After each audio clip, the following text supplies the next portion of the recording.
ओम नमो भगवते वासुदेवाय। ओम ओम नमो भगवते वासुदेवाय। ओम नमो भगवते वासुदेवाय। ओम ओम नमो नमो भगवते वासुदेवाय। ओम नमो भगवते वासुदेवाय। ओम नमो ओम नमो भगवते भगवते वासुदेवाय। वासुदेवाय।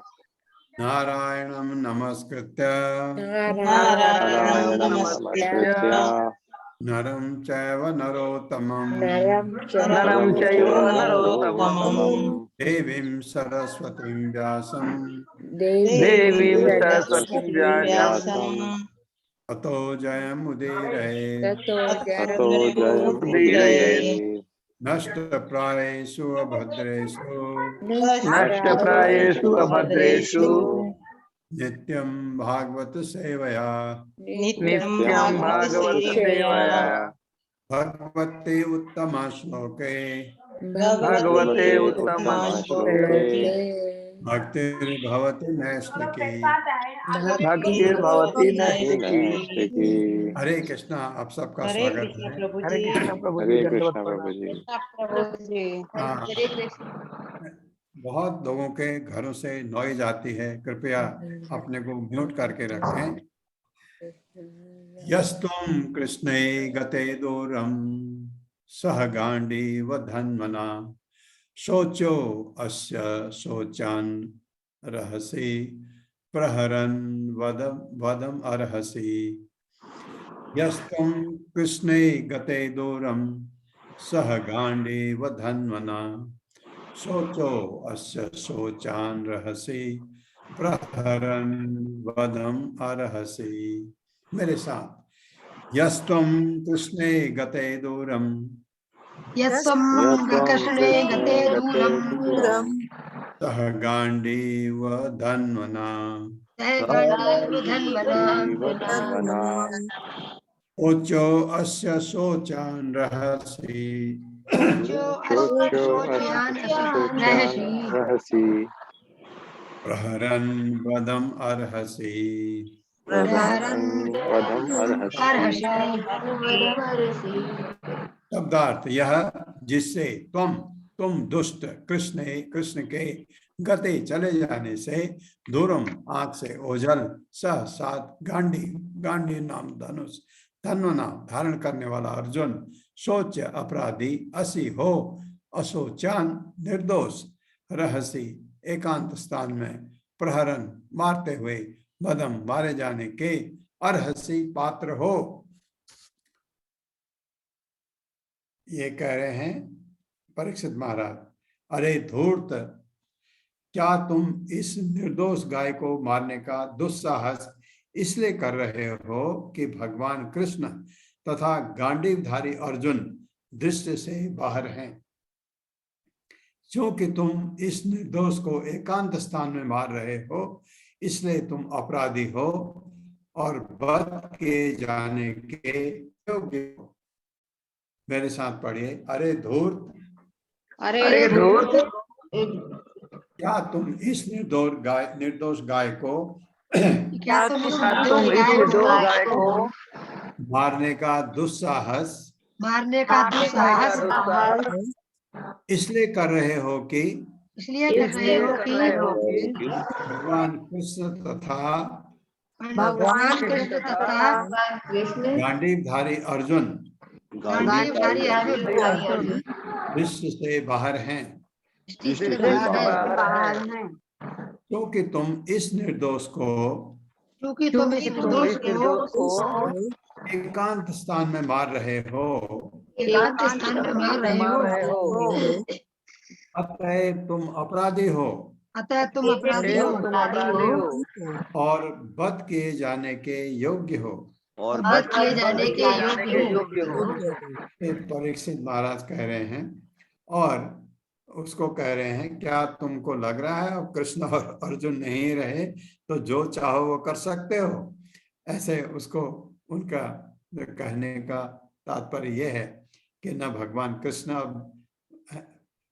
कृष्ण तो हमेशा रहते हैं, लेकिन पहले वो मनुष्य रूप में इस धरा पर रहे थे। अब उनका भगवान अप्रकट हो गए, अर्जुन भी नहीं रहे, तो क्या तुम इसलिए ऐसा कर रहे हो? परीक्षित महाराज उसको कह रहे हैं, और तुम इसको एकांत में मार रहे हो, तुम अपराधी हो और दंड के योग्य हो। तात्पर्य माता मेरे साथ पढ़ा आपने? जी अरे प्रभु जी। धूर, जी अरे धूर, पढ़ा पढ़िए, प्रभु जी। तात्पर्य पढ़िए माता। हरे कृष्णा संदीप प्रभु जी। हरे कृष्णा प्रभु जी, हरे कृष्णा सभी को। तात्पर्य शीला प्रभुपाद के द्वारा शीला प्रभुपाद की जय। जिस सभ्यता में ईश्वर को देश निकाला दे दिया गया हो और जहां अर्जुन जैसा भक्त योद्धा ना हो, वहां कलयुग के संगी इस कानून विहीन राज्य का लाभ उठाकर एकांत कसाई घरों में गाय जैसे निर्दोष पशुओं का वध करने की व्यवस्था करते हैं। ऐसे पशु हत्यारे महाराज परीक्षित जैसे पवित्र राजा द्वारा मृत्यु दंड दिए जाने के पात्र हैं। जो अपराधी एकांत स्थान में पशु का वध करता है,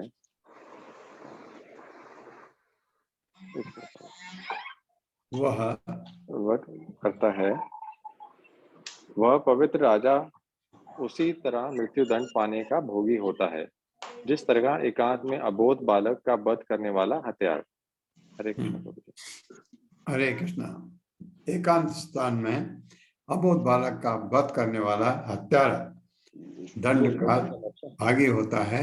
उसी तरह ये जो पशु का वध करता है एकांत स्थान में, वह भी पवित्र राजा द्वारा उसी तरह मृत्यु दंड पाने का भागी होता है। ये प्रभुपाद तात्पर्य में लिखते हैं। 7वां श्लोक है, त्वं वा मृणाधवलः पादैर्न्यूनः पदाचरन् वृषरूपेण किं कश्चित् देवो नः परिखेदयन्। त्वं वा मृणालधवलः पादैर्न्यूनः पदाचरन् वृषरूपेण किं कश्चित् देवो नः परिखेदयन्। मेरे साथ, त्वं वा मृणालधवलः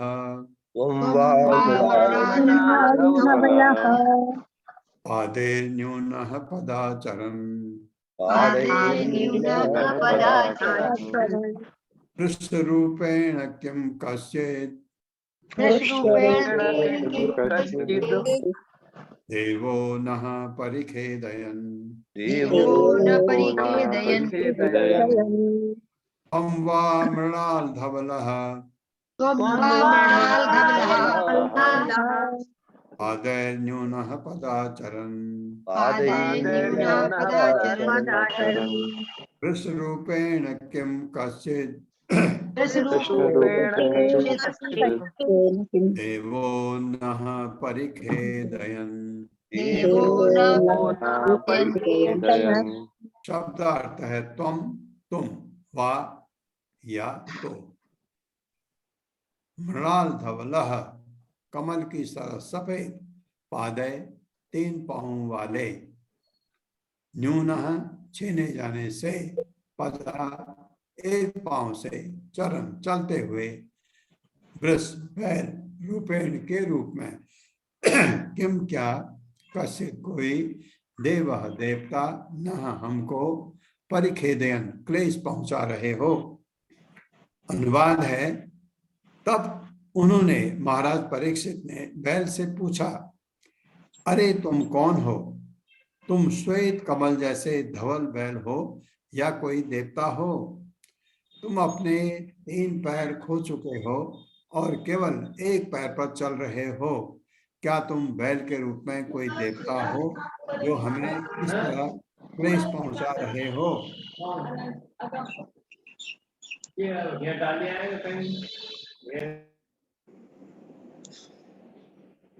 मेरे साथ पढ़िए। तब उन्होंने महाराज परीक्षित ने बैल से पूछा, अरे तुम कौन हो? हरे हरे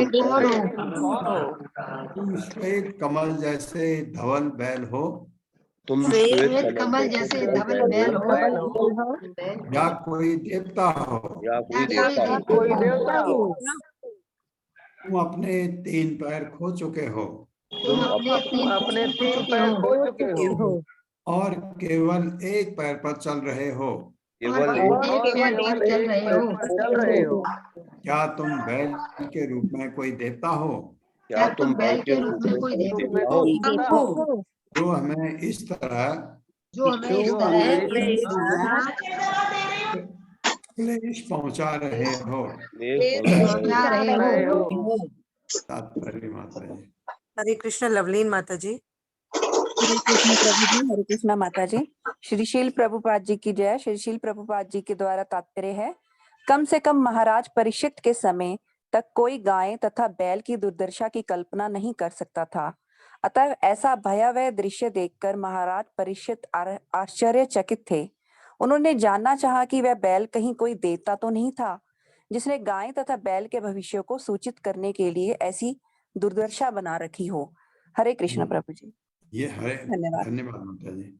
ये वो जानना चाह रहे थे परीक्षित महाराज कि तुम हो कौन, क्योंकि ऐसी दुर्दशा होनी नहीं चाहिए थी। ऐसा उस समय पर ऐसा होता ही नहीं था कि गाय को कोई नुकसान करे, बैल को कोई अपराध दंड दे, ऐसा नहीं होता था। इसलिए उनको आश्चर्य हो रहा है, इसलिए ये सवाल पूछा उन्होंने बैल से कि तक कहीं तुम कोई देवता तो नहीं हो जो ये दर्शा रहे हो कि गाय बैलों के लिए अत्याचार हो रहा है। न जातु कौरवेन्द्राणाम दोर्दंड परिरंभिते भूतले अनुपतन्ति अस्मिन् विना ते प्राणिनां शुचः। न जातु कौरवेन्द्राणाम दोर्दंड परिरंभिते भूतले अनुपतन्ति अस्मिन् विना ते प्राणिनां शुचः। मेरे साथ पढ़िए। न जातु कौरवेन्द्राणाम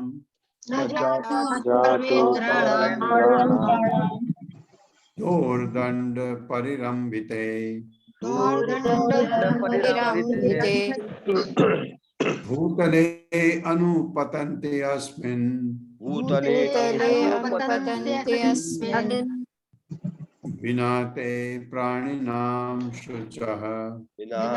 विना ते प्राणिनां शुचः।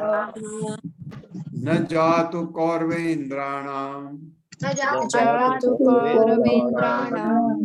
दोर्दंड परिरंभिते भूतले अनुपतन्ति अस्मिन् विना ते प्राणिनां शुचः।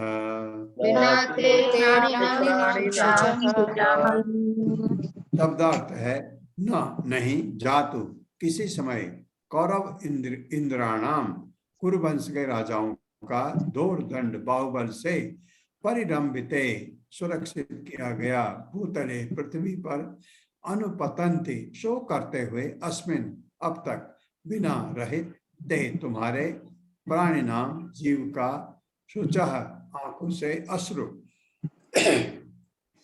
कुरुवंश के राजाओं के बाहुबल से सुरक्षित राज्य में आज मैं पहली बार तुम्हें आंखों में आंसू भरे शोक करते हुए देख रहा हूं।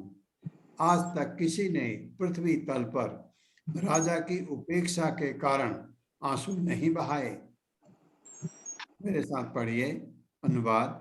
कुरुवंश के राजाओं के बाहुबल से सुरक्षित राज्य में आज मैं पहली बार तुम्हें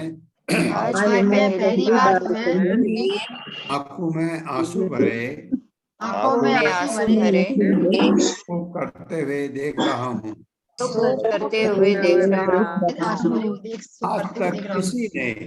आज तक किसी ने पृथ्वी तल पर राजा की उपेक्षा के कारण राजा की अपेक्षा कारण आंसू नहीं बहाए। आंसू नहीं पाए। तात्पर्य हरे कृष्ण अशोक प्रभु जी। पढ़िए माता जी। हरे कृष्णा प्रभु जी, हरे कृष्णा माता जी। शील प्रभुपाद जी की जय। शील प्रभुपाद जी का तात्पर्य, मनुष्यों तथा पशुओं के प्राणों की रक्षा सरकार का सबसे पहला और महत्वपूर्ण कर्तव्य है। किसी भी सरकार को ऐसे नियमों के में भेदभाव नहीं बरतना चाहिए। इस कलयुग में किसी शुद्ध हृदय वाले व्यक्ति के लिए राज्य द्वारा इस प्रकार की प्राणियों की सुनियोजित कला देखना भयावह है। महाराज परीक्षित बैल की आंखों में अश्रु देखकर शोकाकुल हो रहे थे और उन्हें देखकर आश्चर्य हो रहा था कि उनके उत्तम शासन में ऐसी अभूतपूर्व घटना घट रही है। जहां तक जीवन का संबंध है, मनुष्य तथा पशु समान रूप से सुरक्षित थे, संरक्षित थे। यही ईश्वर के राज की रीति है। रीति है। हरे कृष्णा। हरे कृष्णा प्रभु जी। ये प्रभुपाद कह रहे हैं भेदभाव नहीं बरतना चाहिए। राजा को खाली प्रजा के लिए नहीं देखना है। राजा को जो प्रजा, मनुष्य जो प्रजा रूप में है, उनकी भी रक्षा करनी है। पशु, जितने भी पशु हैं, जीव हैं, उनकी रक्षा करनी है। पेड़ पौधों की रक्षा करनी है, जंगल की रक्षा करनी है, और जितने भी एक्वाटिक एनिमल हैं, जल प्राणी, उनकी भी रक्षा करनी है। सबका उनका कर्तव्य है राजा का, सबका ध्यान रखे। ऐसा नहीं कि मनुष्यों को तो के संरक्षण हो रहा है और जानवर कट रहे हैं, ऐसा नहीं होना चाहिए। ऐसा बिल्कुल नहीं होता था। उसी चीज की प्रभुपाद बात कर रहे हैं। अभी हो रहा है, अभी स्लॉटर हाउसेज में जानवर काटते हैं, उनका मांस बिकता है, लोग खाते भी हैं, और खाते हैं इसलिए बिकता है। इसलिए हम कहते हैं कि मांसाहार अपराध है अपराध। किसी प्राणी को काट के आपका भला कैसे हो सकता है, ये खुद सोचिए आप। अगर मैं मांस खाता हूं, ये मांस किसी प्राणी की हत्या करके मुझे मिला है। हत्या करने वाला अपराधी, उसको बाजार में बेचने वाला अपराधी, उसको घर लाने वाला अपराधी, उसको पकाने वाला अपराधी, उसको खाने वाला अपराधी, सब के सब अपराधी हैं। सबको अगले जन्म में वो पशु काटेगा और खाएगा। यही नियम है प्रकृति का। आप किसी को, आप देखिए, किसी प्राणी को अगर आप कान भी पकड़ते हैं, आपके पास कोई प्राणी हो, गाय हो, आपके कुत्ता हो, घोड़ा हो, किसी प्राणी को आप पकड़ते हैं, वो सिर हिलाता है, उसको दर्द होता है, वो बोल नहीं सकता, लेकिन आपको ये पता लग जाता है। ये आप उसकी तो गर्दन ही काट दे रहे हैं, कितना अत्याचार है। और ये नहीं, और उसको पका के खा के वाह वाह अपने पैलेट को सेटिस्फाई कर रहे हैं, बहुत महान पाप है। इसलिए हम आपको हमेशा कहते हैं, शुरू में भगवत गीता में हमने ज्यादा नहीं बोला है, क्योंकि हम ये चाहते थे कि आप पूरी भगवत गीता सुने। तो आप भगवत गीता सुनने के बाद अगर आपको महसूस हुआ तो आप कभी भी मांस नहीं खाएंगे। तो ये हमारा लक्ष्य भी है कि आप भगवत गीता सुने, भगवान से जुड़ें और ये गलत चीजों से अपने को हटाएं। तो उसमें हम क्या कहते हैं, 4 रेगुलेटिव प्रिंसिपल है। मांसाहार नहीं करना है, क्योंकि वो महान आपको नरक की तरफ ले जाता है। तो इस वजह से उस चीज से हमको बचना है। 9वां श्लोक। मां सौरभे अत्र शुचो वेतु ते वृषलाद भयम मां रोदीरंब भद्रम ते फलानां मयि शास्त्री। मां सौरभे अत्र शुचो वेतु ते वृषलाद भयम मां रोदीरंब भद्रम ते खलानां मयि शास्त्री। मेरे साथ पढ़िए। मां सौरभे अत्र शुचो मां शौरभे यत्र वेतु ते वृषलाद्वयम् हेतु ते वृषलाद्वयम् मारोदेर अम्ब भद्रम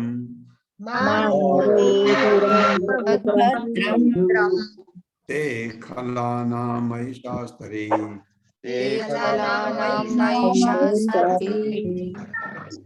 ते पहले होना चाहिए। माँ सौरभे अत्र शुचो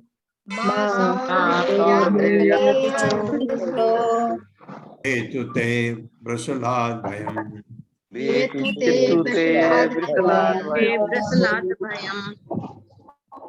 मारोदिरम्ब भद्रम ते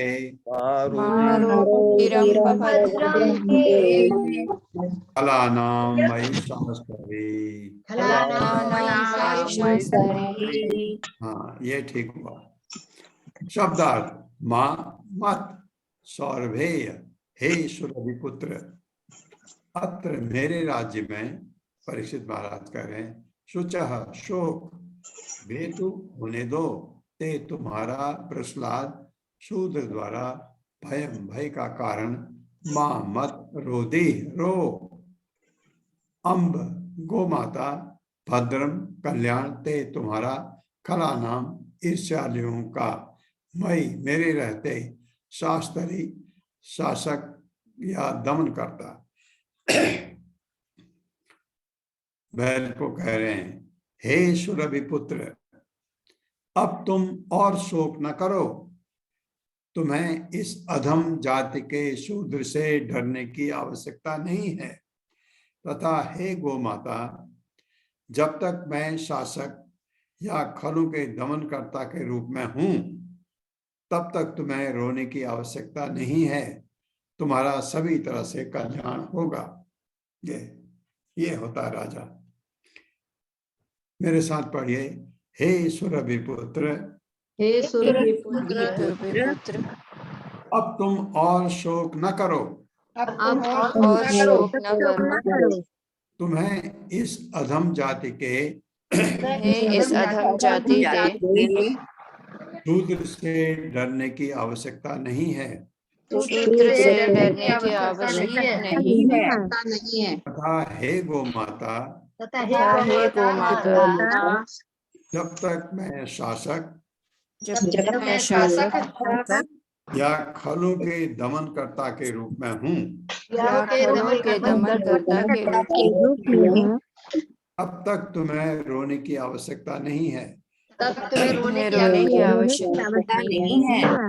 तुम्हारा सभी तरह से कल्याण होगा।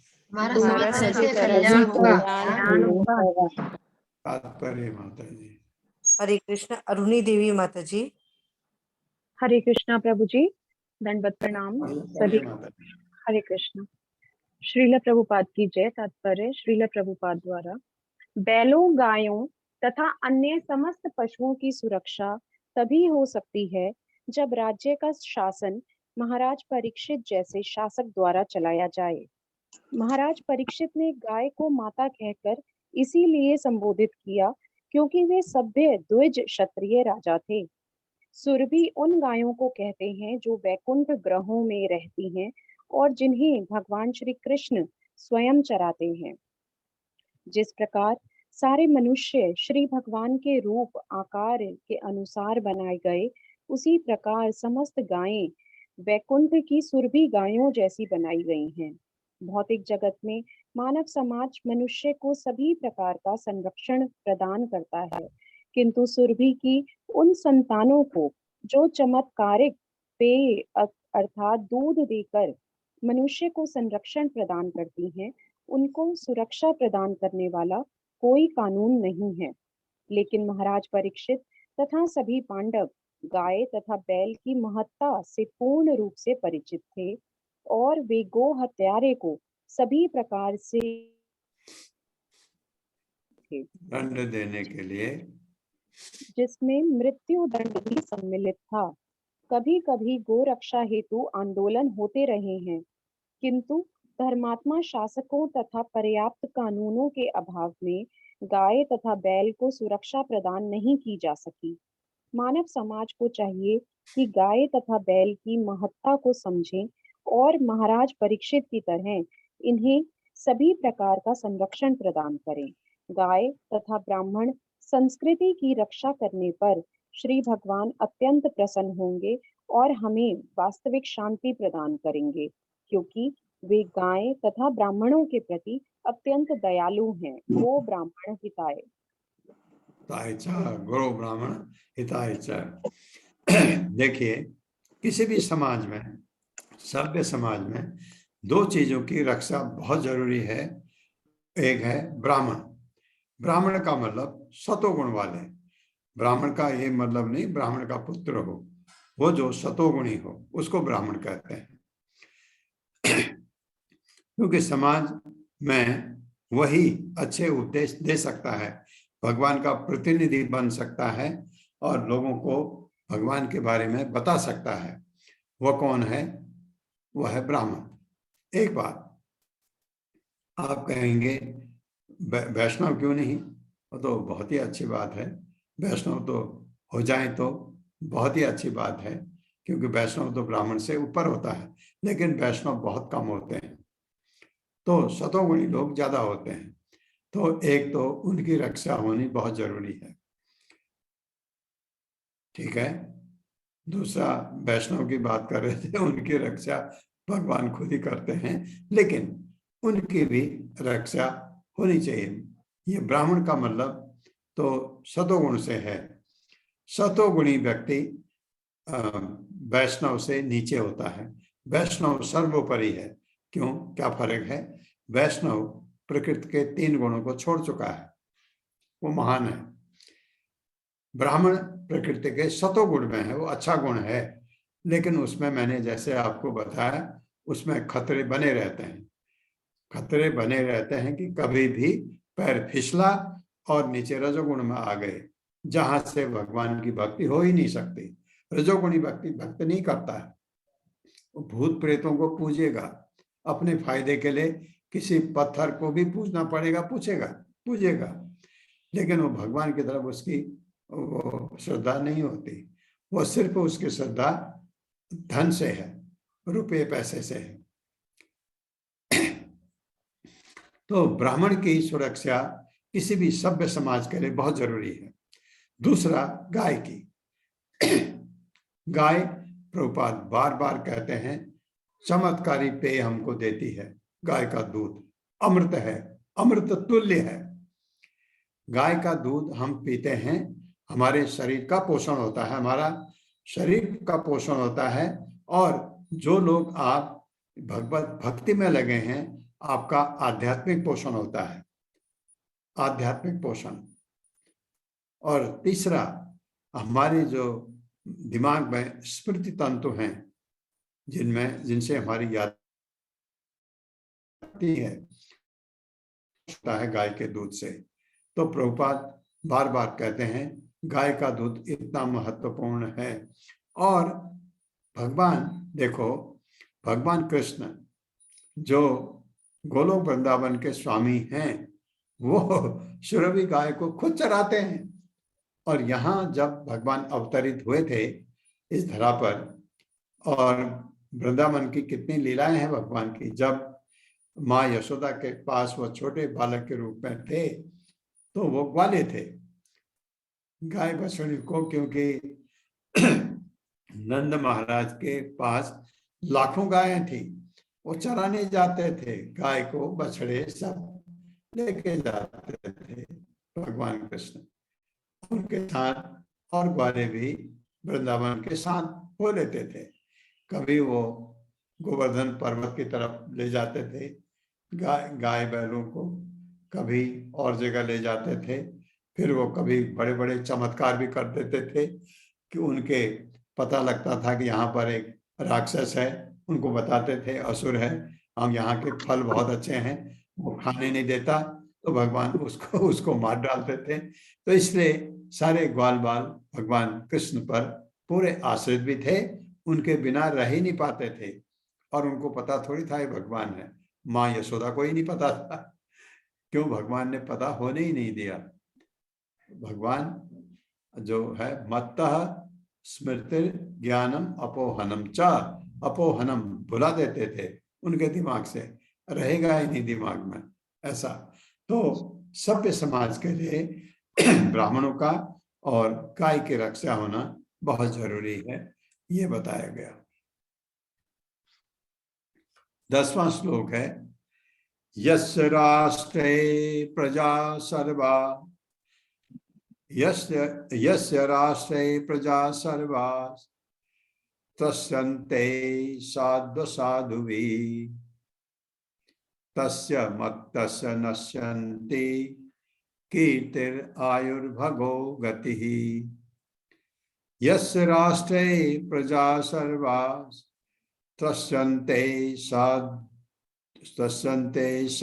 साधुभिः तस्यन्ते साध्य साधुभिः तस्य मत्तस्य नश्यन्ति कीर्तिर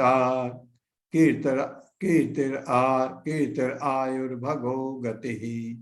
मेरे साथ पढ़े, पहले 10वां श्लोक करते हैं, फिर 11वां करेंगे।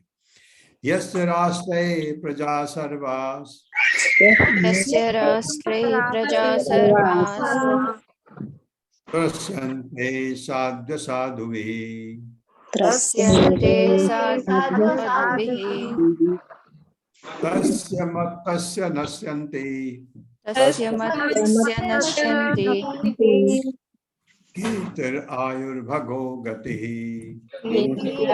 आयुर्भगो गतिः। यस्य राष्ट्रे प्रजा सर्वाः यस्य राष्ट्रे प्रजा सर्वाः तस्यन्ते साध्य साधुभिः तस्यन्ते साधुभिः तस्य मत्तस्य नश्यन्ति तस्य मत्तस्य नश्यन्ति कीर्तिर आयुर्भगो गतिः। आयुर्भगो गतिः। अब 11वां श्लोक पढ़ते हैं। एष राज्ञां परो धर्मो हि मेरे साथ बात में। एष राज्ञां परो धर्मो हि आर्तानाम् आर्तनिग्रह अत एनं वदिष्यामि भूतद्रुहम् असत्तमम्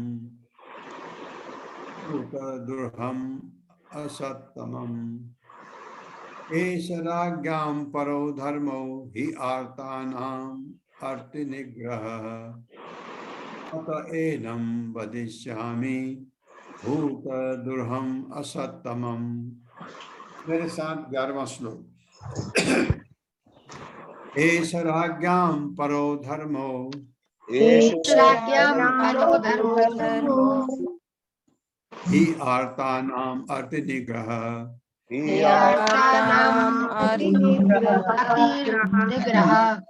अत एनं वदिष्यामि भूतद्रोहम् असत्तमम्।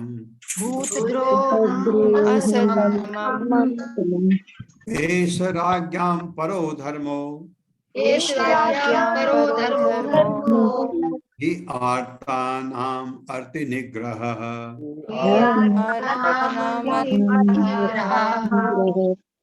अत एनं वदिष्यामि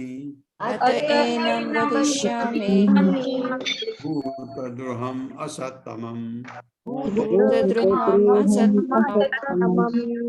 शब्द अर्थ है यस्य जिसके रास्ते राज्य में प्रजा जीव सर्वा सारे त्रस्यन्ते भयभीत रहते हैं। साध्वी हे साध्वी असाधु भी दुष्टों के द्वारा तस्य उस मत्तस्य मोहग्रस्त का नश्यन्ति नष्ट हो जाते हैं। कीर्ति ही यश आयु आयु उम्र भगः संपत्ति धन गति ही दूसरा जन्म ऐसा ये हैं राज्ञां राजाओं के परः श्रेष्ठ धर्म वृत्ति या धर्म ही निश्चय ही आर्ता नाम कष्ट भोगने वालों के आरती कष्ट निग्रह दमन अतः अतएव एनम इस आदमी को वदिष्यामि, मैं मार डालूंगा। भूतद्रोहम, जीवों की हिंसा करने वाला, असत्तमम, अत्यंत दुष्ट। हे साध्वी,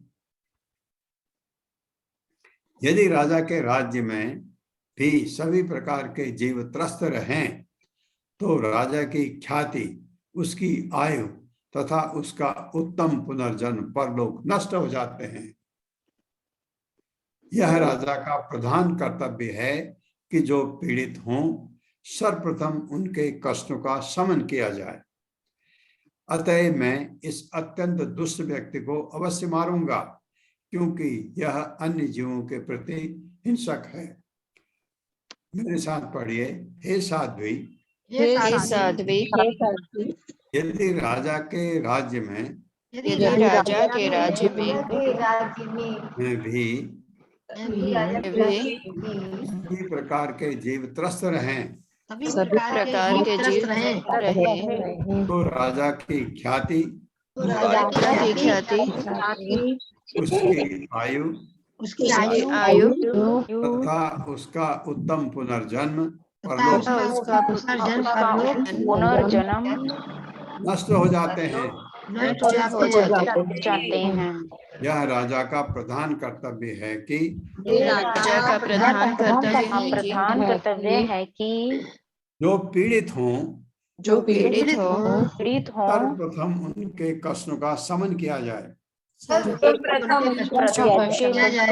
शमन किया जाए। अतः मैं इस अत्यंत दुष्ट व्यक्ति को अवश्य मारूंगा,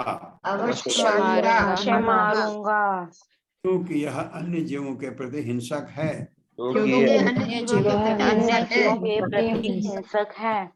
देखिए क्या कहें परीक्षित महाराज, अगर उसके राज्य में लोग दुखी रहें, त्रस्त रहें, भयभीत रहें तो राजा की ख्याति खत्म हो जाती है, राजा की उम्र कम हो जाती है और राजा का पुनर्जन्म नष्ट हो जाता है। मतलब वो निचले अधम जन्म में पैदा हो, जीव में पैदा होगा, योनि में पैदा, अधम योनि में पैदा होगा, उसका सब खत्म हो जाता है। और राजा अच्छा राज्य करेगा तो उसका पुनर्जन्म बहुत अच्छा होगा, हो सकता है वो स्वर्ग चला जाए ये। और अगर वो भगवान का भक्त है तो वो वैकुंठ भी जा सकता है। तात्पर्य। हरे कृष्ण। सरिता तानपुरी माता जी। हरे कृष्णा प्रभु जी, हरे कृष्णा माता जी। पढ़िए माता जी। तात्पर्य श्रील प्रभुपाद की जय। श्रील प्रभुपाद द्वारा जब किसी गांव या नगर में जंगली पशु उत्पात मचाते हैं तो पुलिस या दूसरे लोग उन्हें मारने की कार्यवाही करते हैं। इसी तरह सरकार का कर्तव्य है कि वह समस्त असामाजिक तत्वों को यथा चोरों, डकैतों तथा हत्यारों को तुरंत मार डाले। वही दंड पशुवधिकों को भी दिया जाना चाहिए, क्योंकि पशु भी राज्य की प्रजा है। प्रजा का अर्थ है जिसमें राज्य में जन्म लिया हो वह, और जिसमें मनुष्य तथा पशु दोनों सम्मिलित है। जो भी जीव राज्य में जन्म लेता है उसका मूल अधिकार है कि वह राजा के संरक्षण में रहे। जंगल के पशु भी राजा की प्रजा है, अतएव उन्हें भी जीने का अधिकार है। तो भला गाय तथा बैल जैसे घरेलू पशुओं के विषय में क्या कहा जा सकता है? यदि कोई जो जीव किसी जीव को डराता है तो वह अत्यंत दुष्ट है, और राजा को चाहिए कि वह तुरंत ऐसे उत्पाती का वध कर दे। जिस प्रकार उत्पात बचाने वाला जंगली पशु को मार डाला दिया जाता है, उसी तरह जो व्यक्ति जंगली पशुओं को या अन्य पशुओं को वृथा ही मारता या त्रस्त करता है, उसे तुरंत दंडित किया जाना चाहिए। ईश्वरी विधान के अनुसार सारे जीव, चाहे वह जिस स्वरूप के हो, भगवान की संतान है और किसी को अन्य पशु को मारने का कोई अधिकार नहीं है जब तक ईश्वरी विधि संहिता उसकी आज्ञा न दे। बाघ अपने जीवन निर्वाह के लिए छोटे छोटे पशुओं को मार सकता है, किंतु मनुष्य अपने निर्वाह के लिए किसी पशु को मार नहीं सकता। यह उस ईश्वर का विधान है जिन्होंने यह नियम बताया है कि एक पशु दूसरे को खाकर जीता है। इसी तरह शाकाहारी भी अन्य जीवों को खाकर जीवित रहते हैं, अतः नियम यह है कि ईश्वरी विधान में जो भी निश्चित है उसी के अनुसार विशेष जीवों को खाकर ही जीव को जीवित रहना चाहिए। ईशोपनिषद का निर्देश है कि मनुष्य को भगवान के निर्देशानुसार रहना चाहिए, अपनी इच्छा के अनुसार नहीं। मनुष्य ईश्वर द्वारा प्रदत्त तरह तरह के अन्नों, फलों तथा दूध से जीवन यापन कर सकता है और कुछ मामलों को छोड़कर उसे पशु मांस खाने की आवश्यकता नहीं है। हरे कभी कृष्ण कभी माता जी। हरे कृष्ण माता जी, धन्यवाद। संतोषी माता जी। हरे कृष्ण प्रभु जी, हरे कृष्ण माता जी। श्री प्रभुपाद जी की जय। श्री प्रभुपाद जी के द्वारा कभी कभी दार्शनिक तथा विद्वान कहा जाने वाला मोहग्रस्त राजा या प्रशासक भी अपने राज्य में कसाई घर चलाने की अनुमति यह जाने बिना दे देता है कि पशुओं के उत्पीड़न से ऐसा मूर्ख राजा या प्रशासक नरक को जाता है। प्रशासक को अपनी प्रजा जिसमें मनुष्य तथा पशु दोनों आते हैं उनकी सुरक्षा के प्रति सतर्क रहना चाहिए और पूछताछ करते रहना चाहिए कि कहीं पर कोई जीव किसी अन्य जीव को सता तो नहीं रहा। सताने वाले जीव का तुरंत ही पकड़ कर मार डालना चाहिए। जैसा कि महाराज परीक्षित ने संकेत दिया, जनता की सरकार को या जनता द्वारा चलाई जाने वाली सरकार को मूर्ख सरकारी लोगों की इच्छा अनुसार निर्दोष पशुओं के वध की आज्ञा नहीं मिलनी चाहिए। उन्हें शास्त्रोक्त ईश्वर की संहिता को जानना चाहिए। महाराज परीक्षित यहाँ उदाहरण देते हैं कि ईश्वर की संहिता के अनुसार लापरवाह राजा या प्रशासक अपनी ख्याति, आयु, बल तथा अंत में उन्नति में जीवन तथा मृत्यु के बाद मोक्ष प्राप्त करने के अवसर को खतरे में डाल देता है। ऐसे मूर्ख लोग अगले जीवन के अस्तित्व में विश्वास नहीं करते। स्क्रीन थोड़ा ऊपर कीजिए प्रभु जी।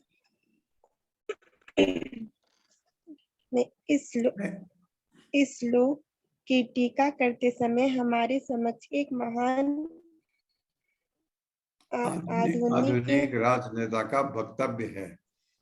आधुनिक युग राजनेता का वक्तव्य है जी। महान राजनेता के इस वक्तव्य एवं महाराज परीक्षित के वक्तव्य में अंतर ढूंढते हैं तो हमें जमीन आसमान का अंतर दिखता है। महाराज परीक्षित शास्त्रीय संहिता के अनुसार धर्मात्मा थे, जबकि आधुनिक राजनेता प्रभु जी पैरा छूट गया है। निजी विश्वास माता जी पैरा छूट गया आपका।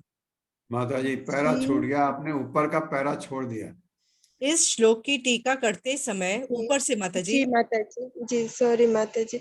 इस श्लोक की टीका करते समय हमारे समक्ष एक महान आधुनिक राजनेता का वक्तव्य है जिसकी हाल ही में मृत्यु हुई और जो अपनी अंतिम इच्छा व्यक्त कर गया है, जिससे महाराज परीक्षित द्वारा व्यक्त की गई ईश्वरीय संहिता के विषय में उसका अज्ञान प्रकट होता है। यह राजनेता ईश्वरीय संहिता से इतना अनजान था कि उसने लिखा है, मैं ऐसे किन्हीं अनुष्ठानों में विश्वास नहीं करता और विधि के रूप में भी उनका पालन करना तो एक प्रकार का छलावा और अपने आप को तथा अन्यों को धोखा देना होगा। इस विषय में मेरी कोई धार्मिक भावना नहीं है। जब हम आधुनिक हरे कृष्ण माता जी। सुमन कुलर माता जी।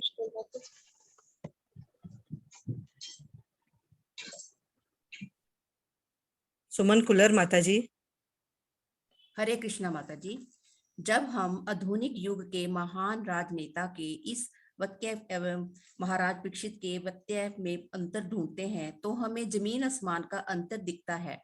महाराज परीक्षित शास्त्रीय संहिता के अनुसार धर्मात्मा थे, जबकि आधुनिक राजनेता अपने निजी विश्वास तथा भावना के अनुसार चलाता है। इस संसार का कोई भी महान पुरुष आखिरकार जीवी है, जिस उसके हाथ पैर भौतिक प्रकृति की रस्सी से बंधे हैं, फिर भी वह अपने मन माने विचारों द्वारा कर्म करने हेतु अपने आप को स्वतंत्र समझता है। निष्कर्ष यह है कि महाराज परीक्षित के काल में मनुष्य सुखी थे और पशुओं को समुचित संरक्षण दिया जाता था, क्योंकि प्रशंसक ना तो मनमानी करता था, ना ईश्वरीय नियम में अनभिज्ञ होता था।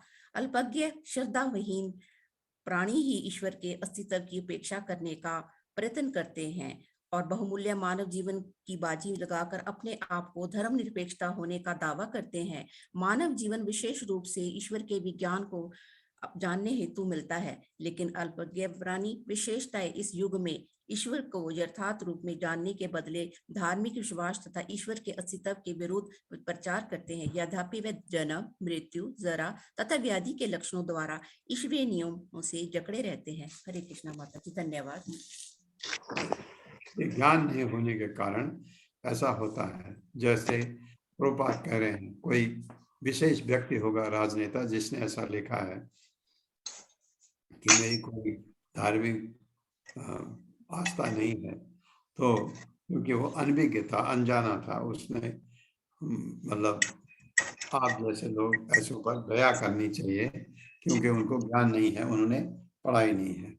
तो इसमें धार्मिक विश्वास ईश्वर के अस्तित्व के विरुद्ध प्रचार करते हैं बहुत सारे लोग। ये सब हम सब लोग जन्म, मृत्यु, जरा, व्याधि से जकड़े हुए हैं, फिर भी हमको समझ नहीं आता ये। तो प्रभुपाद कह रहे हैं आधुनिक युग के महान राजनेता के इस वक्तव्य एवं महाराज परीक्षित के वक्तव्य में अंतर ढूंढते हैं। महाराज परीक्षित ने कहा कि राजा अपना सब कुछ खो देता है अगर उसके राज्य में जनता पीड़ित रहे, भयभीत रहे और दुखी रहे, और ये कहता है कि इसमें मेरी कोई धार्मिक भावना नहीं है। ये फर्क है, क्योंकि ये बहुत पढ़ा लिखा होगा ये राजनेता भी, लेकिन असुर है। तो असुर जो है उससे हमको हमेशा तकलीफ होती है। ये कलयुग में असुर ज्यादा है और हमको ये सब सहना पड़ता है। 12वां श्लोक।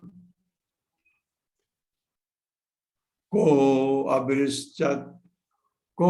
अवृश्चत तव पादान त्रीन सौर। श्लोक नहीं दिखता। क्या चीज? हरे कृष्णा। प्रभु जी स्क्रीन पे श्लोक नहीं आया, वो बोल रहे हैं। अच्छा। आ रहा है माता जी, आ रहा है, दिख तो रहा है। आ रहा है प्रभु जी, दिख रहा है।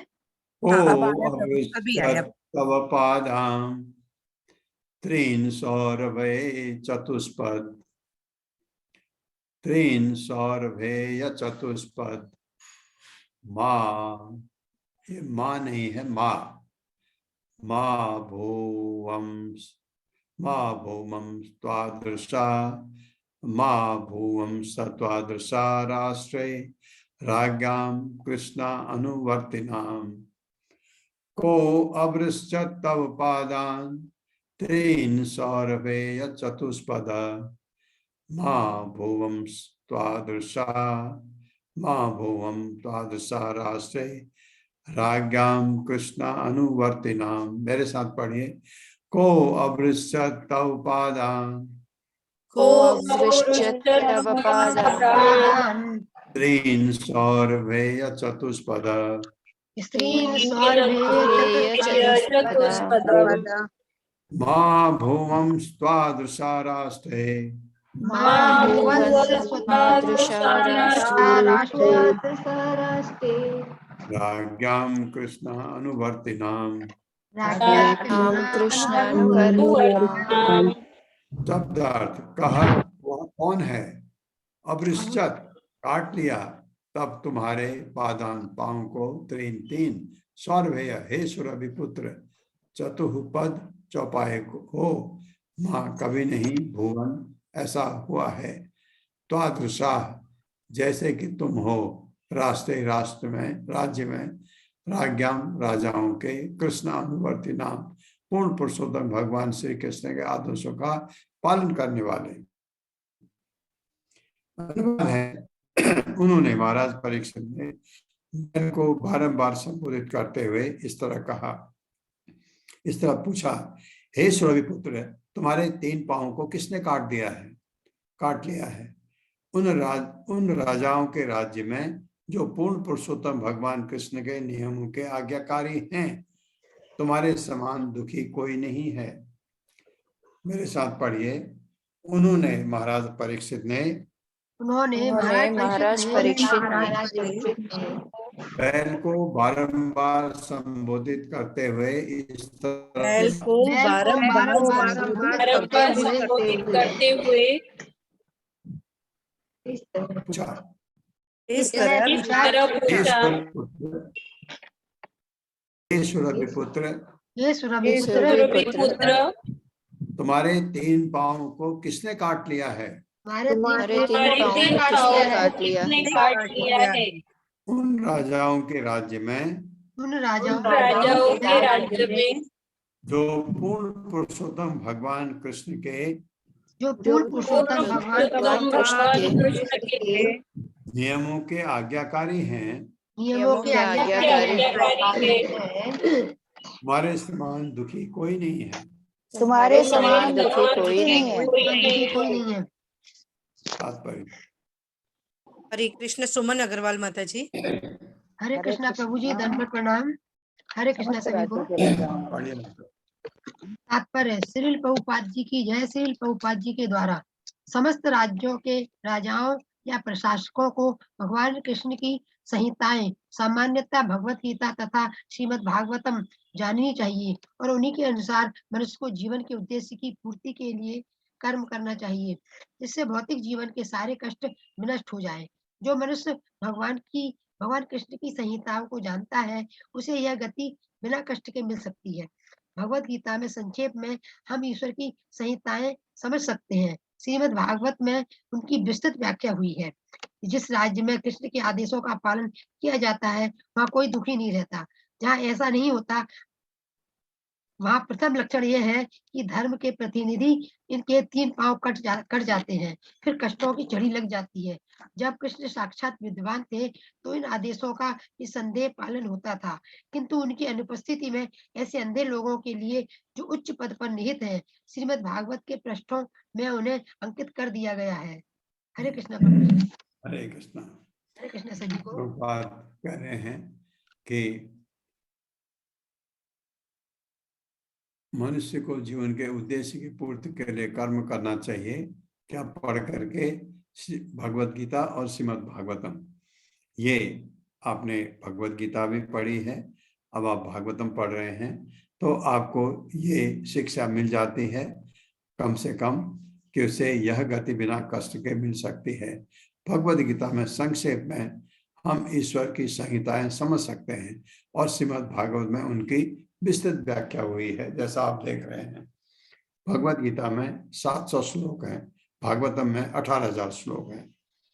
भागवतम में 12 स्कंद हैं, 12 कैंटो हैं, 12 स्कंद हैं, 18 किताबें हैं और अभी हम ये पहले स्कंद में है।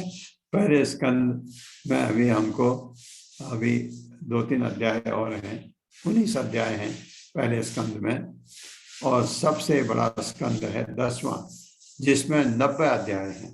90 बहुत बड़ा है। 10वां जिसमें भगवान के रास लीला के बारे में वर्णन है। बहुत सारी चीजें हैं 10वें स्कंद में। तो पहुंचेंगे, उम्मीद रखते हैं। हम साथ साथ पढ़ेंगे पूरी भागवतम को, ऐसे मैं उम्मीद रखता हूँ। ओम अज्ञान तिमिरान्धस्य ज्ञानाञ्जनशलाकया चक्षुरुन्मिलितं तस्मै श्री गुरुवे नमः। नमः ओं विष्णुपादाय कृष्णपृष्ठाय भूतले श्रीमते भक्तिवेदांत स्वामिनिति नामिने। नमस्ते सारस्वती देवे गौरवाणी प्रचारिणे निर्विशेष शून्यवादी पाश्चात्य। जय हो श्री कृष्ण चैतन्य प्रभु नित्यानंद, श्री अद्वैत गदाधर शिवासादि गौर भक्तवृंद। हरे कृष्णा कृष्ण कृष्ण हरे हरे, हरे राम राम राम हरे हरे।